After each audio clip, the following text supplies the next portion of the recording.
E eu queria ser bem seletivo, porque missões é um assunto vasto, porque são mais de 4.000 anos que Deus está realizando missões. Desde o começo da história da humanidade, Deus vem realizando missões. Ele vem trabalhando na vida de homens, mulheres, famílias, clãs, etnias, nações, países, continentes, para que estes se rendam a Jesus, se apresentem a Jesus. Nós não estamos falando de um momento específico na história, nós estamos falando de toda a história, porque o Cordeiro morreu desde antes, na eternidade. Deus já estava realizando a obra de salvação. Deus já estava trabalhando para que as nações se voltem, retornem a Ele. Deus estava já realizando uma grande obra nas nossas vidas. De tal maneira que nós precisamos entender missões à luz da palavra de Deus, porque é ela que chancela, é ela que sela a necessidade de missões. Mas precisamos entender ela durante todo o período que Deus vem falando com o mundo inteiro, com os mais de 190 países. A última vez que eu vi tinha 193. Eu não sei hoje como está, se algum país foi dividido ou agregado a outro, mas a última vez que eu vi tinha 193. De tal maneira que a primeira coisa que me chama a atenção está lá em Mateus capítulo 8, versículo 11, onde Jesus afirma, ele constata que as nações seriam alcançadas. E na constatação de Jesus, ao olhar uma pessoa que estava ali demonstrando fé diante dele, um centurião, ele diz o seguinte, lá no versículo 11 do capítulo 8 de Mateus: eu lhes digo que muitos virão do Oriente e do Ocidente, e se sentarão à mesa com Abraão, Isaque e Jacó, no reino dos céus. Ele constatou que isso aconteceria, que pessoas de outras nações, do Ocidente, do Oriente, se sentariam à mesa dos patriarcas, à mesa daqueles que transmitiram a fé, àquele povo que ele falava. Mas mais que isso, além dele constatar, ele faz um mandato àqueles que estavam ouvindo ele. E lá em Mateus capítulo 28, versículo 19, ele vai falar aquilo que nós conhecemos como a grande comissão.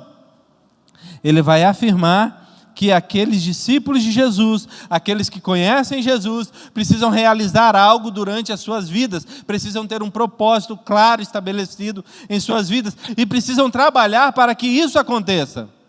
E precisa fazer do jeito que ele mandou.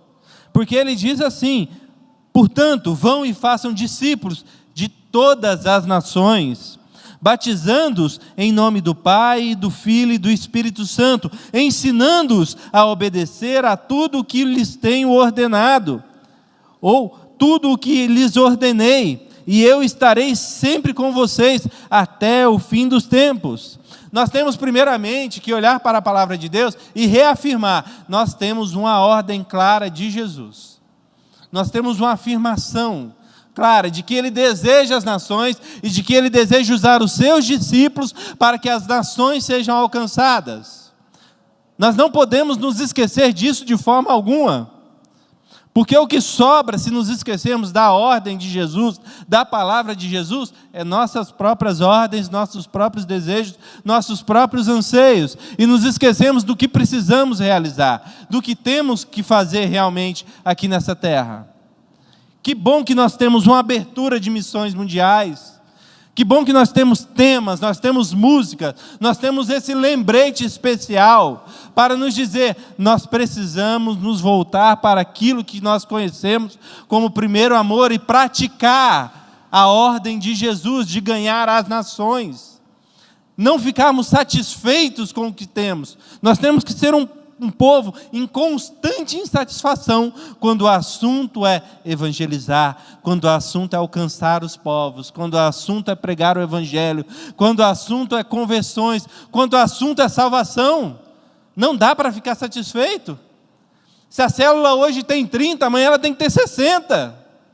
Se tem 60, tem que ser 120 depois. E a gente tem que continuar crescendo. Se a igreja tem que ter 300, ano que vem tem que ter 1.300, 2.300. Porque tem pessoas nessa cidade, com mais de 300 mil habitantes, que ainda não se renderam a Jesus. E o nosso trabalho não acabou. E tem pessoas no mundo inteiro que não se renderam a Jesus. E por isso nós precisamos trabalhar para que conheçam Jesus. Então a primeira coisa que eu quero lembrar vocês, e quando eu falo vocês, eu estou falando de mim também. Porque é igual aquela história da pessoa que buzina demais na frente da casa do outro, e aí o outro sai e reclama. Mas você precisa buzinar tanto? E a pessoa lembra. Você lembra que toda vez que eu buzino, eu também estou ouvindo. Porque toda vez que eu falo aqui, eu estou pregando para mim também. E nós precisamos ser constantemente lembrados, irmãos. Porque a rotina da vida nos engole muitas vezes, e nós nos esquecemos do que é o principal nas nossas vidas, que é Jesus. Primeira coisa que eu quero lembrar é que nós temos um mandato, uma ordem expressa, clara, para as nossas vidas, nós que somos discípulos de Jesus. Segunda coisa que eu quero lembrar é que nós temos uma mensagem. Lá em 1 Coríntios, capítulo 15, nós temos um esboço claro, de forma bem direta, o apóstolo Paulo deixou para a gente qual que é a mensagem que nós precisamos divulgar, qual a mensagem a ser pregada, o que as pessoas precisam ouvir, o que nós precisamos ouvir de novo, e de novo, e de novo, para não nos esquecermos do que nos salvou, porque é muito tentadora a proposta de nós queremos entregar uma outra mensagem às pessoas que estão precisando de salvação, que estão precisando de cura, que estão precisando de libertação. Às vezes nós somos tentados a dar a elas um outro tipo de mensagem, e nos esquecemos que nós fomos alcançados por esta mensagem. A mensagem que nos salvou, que fez com que nos rendêssemos a Jesus, nós consideramos às vezes insuficiente para curar a vida do outro, para libertar a vida do outro, para salvar o outro. E que incoerência grande é essa que nós temos às vezes? Essa é a loucura da cruz, porque é uma mensagem simples de entender, qualquer criança consegue repetir, mas ela é suficiente, porque é por meio desta mensagem que Deus nos transformou, e agora por meio dessa mensagem Ele quer transformar outras pessoas, para que tenham o pleno conhecimento da salvação. E lá em 1 Coríntios 15, olha o que Paulo vai dizer: irmãos, quero lembrar-lhes o Evangelho é boa notícia, que lhes preguei, o qual vocês receberam e no qual estão firmes. Por meio deste Evangelho vocês são salvos, desde que se apeguem firmemente à palavra que lhes preguei. Caso contrário, vocês têm crido em vão. Pois o que primeiramente lhes transmiti foi o que recebi, que Cristo morreu pelos nossos pecados, segundo as Escrituras, foi sepultado e ressuscitou no terceiro dia, segundo as Escrituras, e apareceu a Pedro, e depois aos 12, depois disso apareceu a mais de 500 irmãos, de uma só vez, e a maioria dos quais ainda vive, embora alguns já tenham adormecido. Depois apareceu a Tiago, e então a todos os apóstolos. Depois destes apareceu também a mim, como a um que nasceu fora do tempo, pois sou o menor dos apóstolos, e nem sequer mereço ser chamado apóstolo, porque persegui a igreja de Deus. Mas pela graça de Deus, sou o que sou, a sua graça para comigo não foi inútil, antes trabalhei mais do que todos eles, contudo não eu, mas a graça de Deus comigo. Portanto, quer tenha sido eu, quer tenha sido eles, é isto que pregamos, e é isto que vocês creram. O que nós cremos? Que é necessário nos arrependermos dos nossos pecados, crermos em Jesus, o Jesus que morreu e ressuscitou. Ele não ficou morto. Nós não temos uma cruz com Jesus pregado, a cruz ficou vazia, o túmulo ficou vazio. Procuraram um corpo, não encontraram, porque Ele ressuscitou, e Ele intercede por nossas vidas diante do Pai. Novamente, a mensagem continua sendo a mesma, e quando nós vamos até ali, 2 Timóteo, capítulo 1, versículo 8 em diante, repare que a mensagem não mudou. Independente do tempo, independente de quanto tempo se passe, independente da igreja, independente das pessoas, independente das etnias, das nações, a mensagem continua sendo a mesma. Lembre-se de Jesus Cristo, ressuscitado dos mortos, descendente de Davi, conforme o meu evangelho, pelo qual sofro e até estou preso como criminoso. Contudo, a palavra de Deus não está presa, por isso tudo suporto por causa dos eleitos, para que também eles alcancem a salvação que está em Cristo Jesus, com glória eterna. Esta palavra é digna de confiança. Se morremos com Ele também vivemos. Se perseveramos, com Ele também reinaremos. Se o negamos, Ele também nos negará. Se somos infiéis, Ele permanece fiel, pois não pode negar-se a si mesmo. O Evangelho é o mesmo, do Cristo, que morreu e ressuscitou. Quantos aqui creem que Jesus ressuscitou? Quantos aqui creem que Jesus deixou vazio aquele túmulo e está à destra de Deus Pai, intercedendo pela vida sua, pela vida daqueles que ainda não o conhecem, pela vida das nações que ainda precisam se render, dobrar o joelho diante dele e ele entregar as nações ao Pai? Esse é o nosso Jesus, que venceu a morte, que nada pôde detê-lo. É o nosso Jesus. E Ele continua o mesmo, Ele não mudou. Nós temos uma mensagem, nós temos uma ordem clara, expressa. O que nos falta, o que nós podemos pensar às vezes que nos falta é o poder. Mas Deus já proveu isso também. Deus já entregou isso também. E lá em Romanos capítulo 1, versículo 16... o que vai ser dito é o seguinte, Romanos 1, 16. Não me envergonho do Evangelho, porque é o poder de Deus para a salvação de todo aquele que crê, primeiro do judeu, depois do grego. Não me envergonho do Evangelho. E aqui eu quero fazer uma distinção clara. Evangelho, o anúncio verdadeiro, o anúncio claro, o anúncio que fala do Deus que amou o seu povo, amou a humanidade de tal maneira que deu o seu Filho unigênito, para que todo aquele que nele crê não pereça, mas tenha vida eterna. Evangelho, a boa nova, a boa notícia. Porque quando Paulo está dizendo aqui que ele não se envergonha, é disso que ele está falando. Assim como que ele falou em 1 Coríntios, assim como ele falou a Timóteo, é o mesmo Evangelho. É este Evangelho. Não é outro Evangelho. Porque o que algumas pessoas às vezes dizem ser Evangelho, nós precisamos abrir os olhos. Às vezes não é.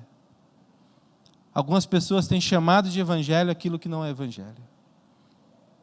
E nós que conhecemos Jesus, que temos o Espírito Santo de Deus habitando em nós, nós precisamos estar atentos e manter o nosso testemunho vivo, o testemunho que é eficaz para a salvação, o testemunho que transforma, o testemunho que fala de um Deus que ama. Nós fomos alcançados por esse amor. Deus nos alcançou por esse amor. Deus vai alcançar outras pessoas. E aí você chega para a pessoa e diz: Deus te ama de tal maneira que Ele deu o Filho dele, Jesus. Ele esteve aqui nessa terra. Ele pagou pelos seus pecados, mas nem a morte deteve. Ele ressuscitou.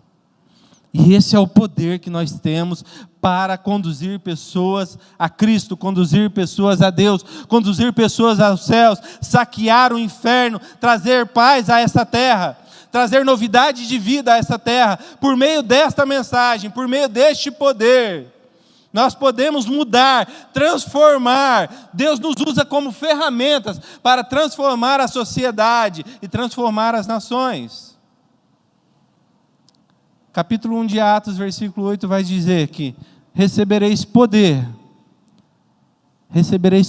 para serem minhas testemunhas. A palavra ali é a palavra dínamo, como de dinamite, um poder explosivo, é um poder arrasador, para ser testemunhas de Jesus. Nós temos esse poder. A palavra para testemunhas ali é a palavra mártires. E ela foi tão usada ao longo dos anos e as pessoas não se entregavam porque não mudavam o testemunho que elas tinham, ainda que os imperadores vinham e falavam: nega esse Jesus ou tu morre, nega ou nós mataremos a tua família. Eles diziam: pois nós vamos morrer. Eles se tornaram mártires, testemunhas, ao tal ponto que hoje nós usamos a palavra mártires como símbolo daqueles que morrem por amor ao Evangelho. Nós não usamos mais com o mesmo significado. Mártires para nós agora, como era no grego original, agora nós olhamos e falamos: são pessoas que morrem pelo Evangelho. E nós somos convidados a sermos os mártires desse novo tempo, dessa nova época. Convidados a morrer para nós mesmos e viver para Cristo. Nós não estamos mais aqui de passagem, simplesmente vivendo a vida de qualquer jeito, sem compromisso algum com Deus. Não podemos olhar desta maneira, porque foi concedido a nós um grande poder. Não um pequeno poder, um grande poder. E nós que cremos no sacerdócio universal, que nós somos raça eleita, povo santo, sacerdotes de Deus, nós cremos que cada um aqui que tem o Espírito Santo, cada um que já foi derramado, batizado com o Espírito Santo, tem o poder dado pelo Espírito Santo para proclamar o Evangelho. Portanto, nós não podemos nos contentar em nos calar. Não podemos tratar como verdade aquilo que é meia-verdade. Qual que é a meia-verdade do nosso tempo? A que eu mais ouço. E hoje eu não estou tendo nem tempo de ouvir mais, porque quando uma pessoa vem com essa história para o meu lado, eu estou virando de lado. Estou dando de ombros. Porque quando uma pessoa vem para mim e a gente está pregando o Evangelho e fala: não, é necessário só viver o Evangelho.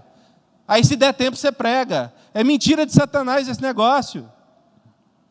Jesus não fala em nenhum momento: vem cá, discípulos, vocês vão agora viver o Evangelho, se der certo vocês pregam, tá bom? Ele fala claramente: vocês vão lá proclamar, vocês vão anunciar, vocês vão ensinar, vocês vão batizar, vocês vão realizar. Não é para se contentar em falar assim: não, eu estou vivendo o Evangelho. Qual que é a asa mais importante de um pássaro? Qual que você cortaria? A vida sua é tão importante quanto a sua proclamação do Evangelho. Você tem que ser coerente com aquilo que prega, é verdade.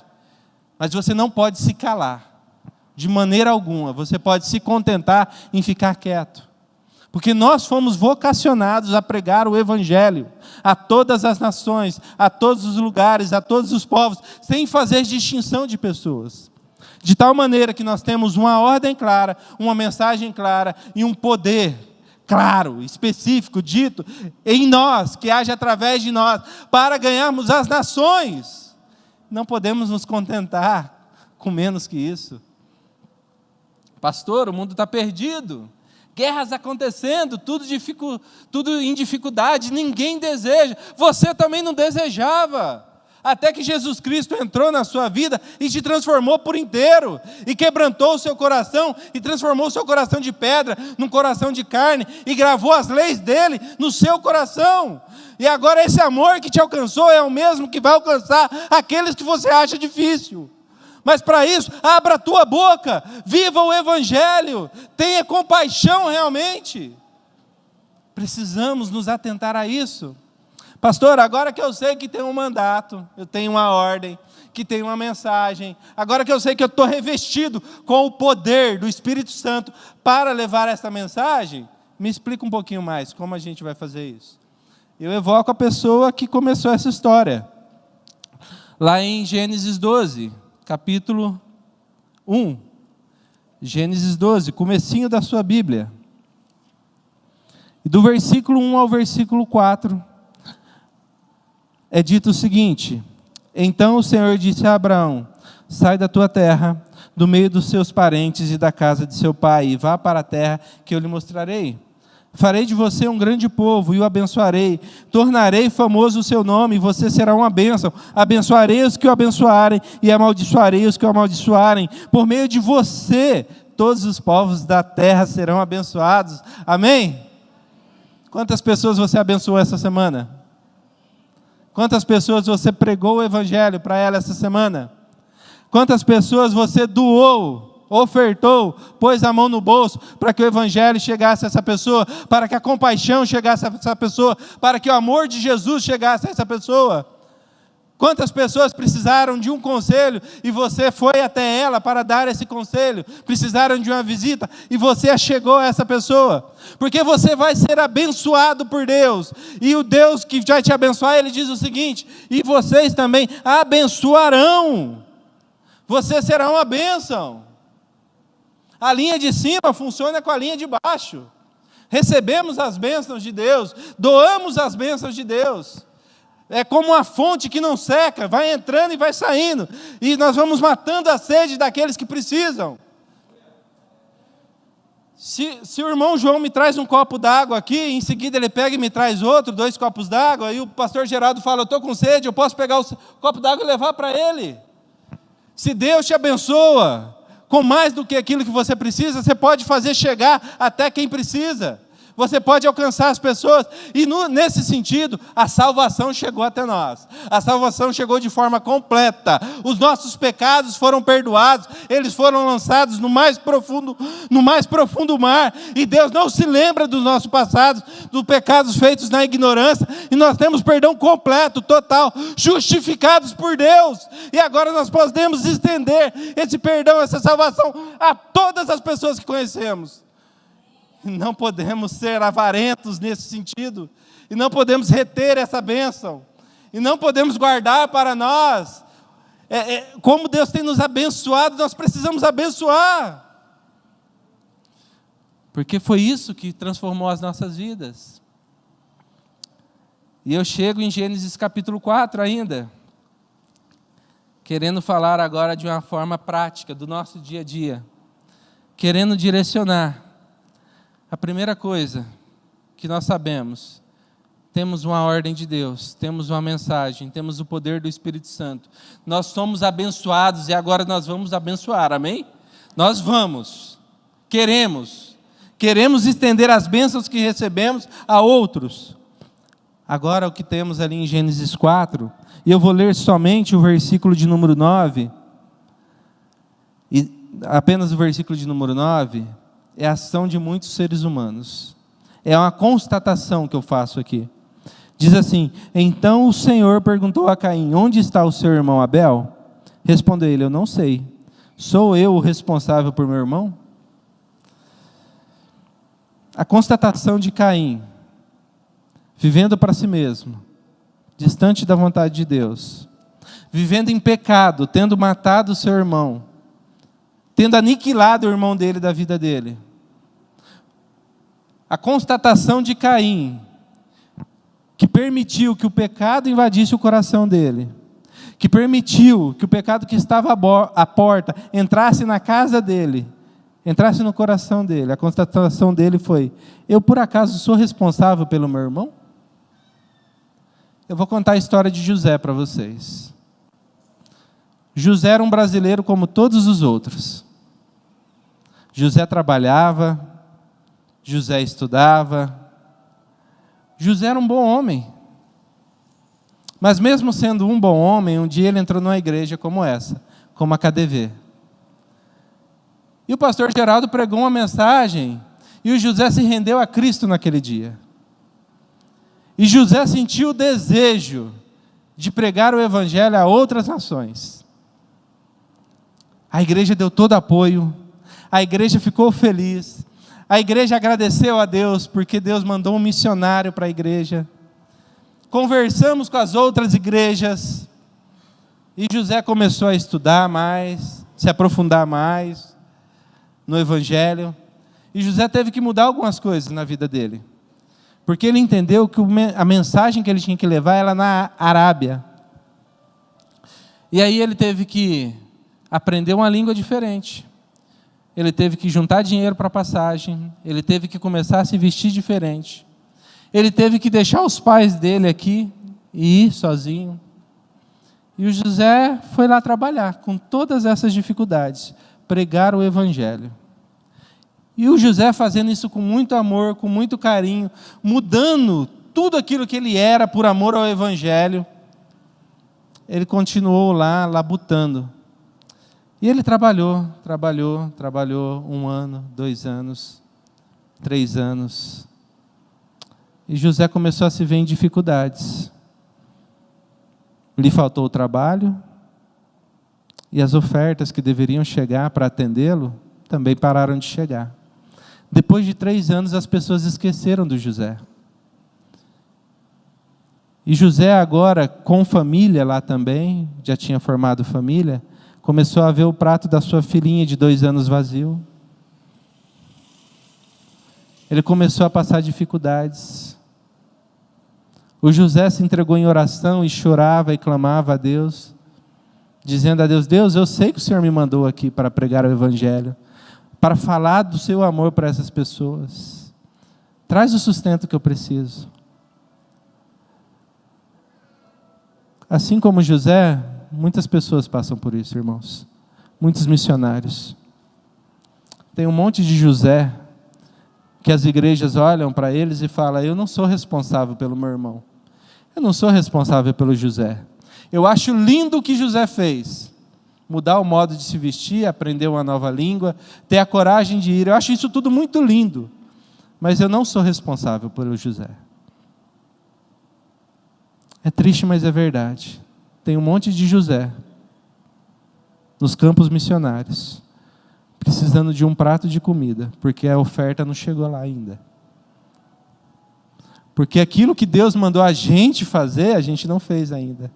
A gente se preocupou em comprar uma camisa nova, se preocupou em trocar de carro, se preocupou com a casa nova, se preocupou com a lava-roupa, com a lava-louças, se preocupou com os pratos, mas não se preocupou com o prato de comida do José.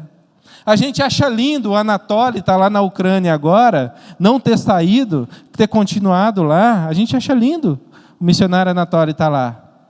Mas quantos de nós estão entrando em contato perguntando: Anatoly, está precisando de comida? Está precisando de bebida? O que nós, como igreja, podemos fazer por você, Anatoly? Ele está lá no meio da guerra. É lindo o testemunho que a Nauzira deu, que quando ela estava na África, e a guerra explodiu, e todo mundo falou: não, o consulado já falou que você pode ir, que a gente arranca você daqui. Ela falou: não, Deus me mandou para esse povo, para esse tempo, e nesse tempo eu vou ficar e pregar o Evangelho. A gente acha lindo tudo isso. A gente acha lindo a missionária Gabriela Musi, daqui da cidade de Limeira, ter ido para os ribeirinhos, lá no Amazonas, e estar lá agora, andando 5 dias de barcos para chegar até as aldeias, para conseguir pregar o Evangelho. A gente acha isso tudo muito lindo. Mas a questão é: e nós? Nós somos responsáveis por eles também? Ou nós somos o Caim da história, que falamos assim: eu não sou responsável pelo meu irmão? Nós precisamos assumir a responsabilidade, irmãos. Nós precisamos abraçar, nós precisamos acolher, nós precisamos nos entregar. Porque tem muita gente que vira para mim. Eu já estive na África, e quando eu voltei, eu estive em algumas igrejas, e várias pessoas falavam para mim: bem que nós queríamos ter aqui na nossa igreja algum jovem que fosse para missões. Como que essas pessoas vão querer ir? Honestamente falando, se elas olham ao redor e percebem que todo mundo que vai fica desamparado. Como que essas pessoas vão desejar estar lá? Como que seu filho vai querer estar lá? Se você está orando para o seu filho ser um missionário nessa terra, para ganhar as nações, para ganhar pessoas, como que se você chega depois do almoço, do domingo, e fala: o missionário X lá está precisando das coisas. E ele olha para aquilo assim com os olhinhos dele, né, pequenininho, sem entender, por que será que ele está precisando? E criança é lindo, porque criança é honesta. Outro dia minha filha olhou para mim assim e falou: pai, por que as pessoas estão precisando de comida? Por quê? Se a gente já chega na Lua, resolver um prato de comida deveria ser fácil. Por que a gente não está chegando, gente? Por que a gente não chega onde tem que chegar? A resposta que Caim deu a Deus é: eu não sou responsável. Mas você que conhece a Cristo, você é responsável. Eu quero afirmar isso aqui. Você é responsável. Você é responsável por cada homem e mulher do seu lado, por cada pessoa que você conhece, por cada ser humano que passa pela sua vida. Você é responsável. E você precisa assumir essa responsabilidade, porque o Deus que derramou as bênçãos sobre a sua vida, derramou para que você agora faça com que essas bênçãos cheguem a outras pessoas. Pastor, e o que vai acontecer se as bênçãos que chegam na minha família, eu começar a derramar para outras pessoas? Se o Velotrol, que o meu filho não brinca mais, eu doar ele para o meu vizinho, o que vai acontecer se os brinquedos que os meus filhos não brincam mais, eu mandar para os missionários? Se o salário que eu recebi agora, ele superabunda e eu tenho mais do que eu preciso para comer e beber, o que vai acontecer? Vai acontecer o que está lá em Apocalipse capítulo 7. E a gente vai ler capítulo 7, versículo 9 em diante. Dessa vez também fácil, o último livro da Bíblia. E diz assim: depois disso olhei, e diante de mim estava uma grande multidão, que ninguém podia contar, de todas as nações, tribos, povos e línguas, em pé diante do trono e do Cordeiro, com vestes brancas e segurando palmas, e clamavam em alta voz: a salvação pertence ao nosso Deus, que se assenta no trono, e ao Cordeiro.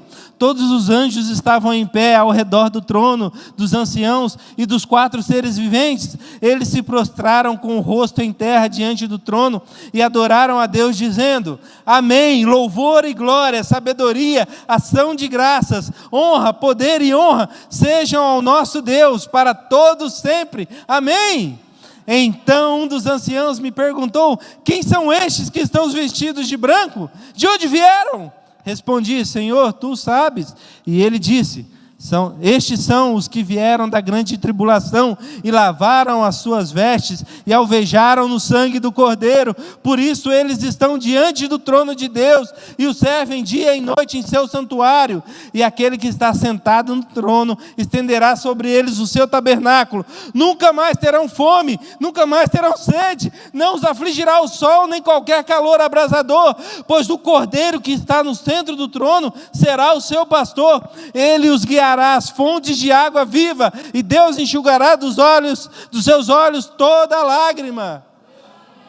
Vai se desdobrar em grande salvação, em grande cura, em grande libertação. Vai se desdobrar naquilo que nós tanto sonhamos. O final da história, para aqueles que conhecem a Jesus, é esse. O final da história do seu marido, quando você pregar o Evangelho e ele crê, é esse. O seu final é esse. O final para o seu filho, o final para essa cidade, o final para cada nação. Deus tem poder para fazer isso. Assim como nós éramos pecadores, filhos da ira, escravos do nosso pecado, e Ele nos redimiu, vai se desdobrar em grande bênção a todos, se nós cumprirmos a nossa missão aqui nessa terra. E nós não podemos desviar o nosso foco, nós não podemos nos entregar aos nossos próprios desejos, às nossas próprias vontades, porque nós temos uma ordem, nós temos uma mensagem, e nós temos, de forma muito clara, o poder do Evangelho, que é o poder para a transformação de todo aquele que nele crê, de todo aquele que crê em Jesus.